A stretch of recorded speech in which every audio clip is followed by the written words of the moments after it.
आता बघूयात मुंबई आणि पुण्यामध्ये नेमकं काय घडतंय न्यूज टॉप 9 मधून। मुंबईतील हवेची गुणवत्ता पुन्हा एकदा धोक्याच्या उंबरठ्यावरती। मुंबईतील दादर परिसरातील AQI 150च्या वर पोहोचला। पहाटेपासून दादर चौपाटी परिसरात धूळ आणि धुरक्याची चादर। नागरिकांच्या आरोग्याचा प्रश्न पुन्हा एकदा ऐरणीवर। विधिमंडळाचे अर्थसंकल्पीय अधिवेशन संपेपर्यंत विधान भवन परिसरातील पे अँड पार्कला तात्पुरती स्थगिती। अधिवेशनासाठी मान्यवरांच्या वाहनांना जागा अपुरी पडत असल्यानं निर्णय।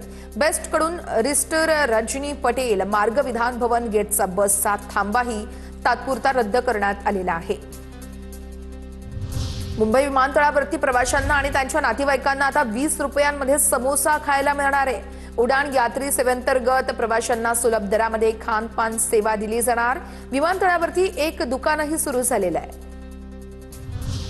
सार्वजनिक आरोग्य विभागाच्या वतीनं महाराष्ट्र पॅलिएटिव्ह केअर उपक्रमाचा शुभारंभ झालेला आहे। तर वृद्ध, गंभीर आजार आणि असहाय्य रुग्णांना घरपोच सेवा देण्यात येणार। राज्यातील सर्व आरोग्य कर्मचाऱ्यांनी योजना प्रभावीपणे राबवण्याचं आवाहन करण्यात आलेलं आहे। तिकडे पुण्यामध्ये सुमारे 7 लाख वाहनांना ब्रेक लागण्याची शक्यता आहे। 15 वर्षांहून अधिक जुन्या वाहनांना प्रवेश बंदी केली जाणार आहे। वाहतूक कोंडी आणि प्रदूषण रोखण्यासाठी हा निर्णय घेण्यात आला आहे। जिल्हाधिकारी जितेंद्र डुडी हे तसा प्रस्ताव राज्य सरकारला पाठवणार आहेत। पुणे विमानतळावरती रविवारी सर्वाधिक 200 विमानांचं टेक ऑफ आणि लँडिंग झालेलं आहे। एकाच दिवशी 34,850 प्रवाशांचा पुणे विमानतळावरून प्रवास झालेला आहे। नवीन टर्मिनल सुरू झाल्यानंतर प्रवासी संख्येत मोठी वाढ झाली आहे।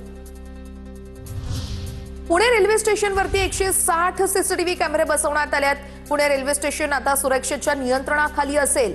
रेल्वे स्टेशनवरील सगळा दिनक्रम या कॅमेऱ्यामध्ये कैद होणार आहे। पती आणि पत्नीमध्ये शारीरिक संबंध प्रस्थापित होत नसल्यानं पुण्याच्या कौटुंबिक न्यायालयानं विवाह रद्द केला। पुण्याच्या कौटुंबिक न्यायालयाचा महत्त्वाचा निर्णय आहे। सर्व बाजू आणि कायदेशीर गोष्टी तपासून घेतला निर्णय। पतीने लेखी कबुली दिल्यानंतर कोर्टानं हा निर्णय दिलेला आहे।